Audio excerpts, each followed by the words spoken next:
TV95 news కి స్వాగతం. తిరుమలలో టీటీడీ బోర్డు సభ్యుడి అరాచకం. శ్రీవారి ఆలయం ముందు టీటీడీ బోర్డు సభ్యుడు బూతుల పంచాంగం. గోవింద నామస్మరణతో మార్మోగే తిరుమల ఆలయం ముందు టీటీడీ బోర్డు సభ్యుడు నరేష్ బూతులతో రెచ్చిపోయాడు.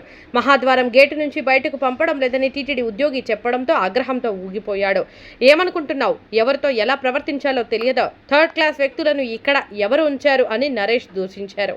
నిబంధనల ప్రకారం బయటికి వెళ్లాలని చెప్పారు. నరేష్ ఆగ్రహంతో ఎవడ్రా నువ్వు, పోరా బయటికి, థర్డ్ క్లాస్ నా కొడక, ఫస్ట్ బయటికి పంపండి అంటూ ఆగ్రహంతో ఊగిపోయారు.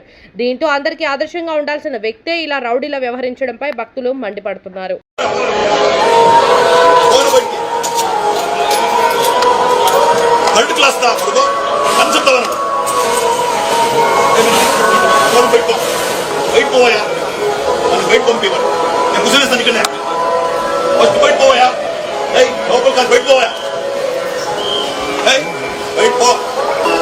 ఏమయ్యా మాట్లాడుకో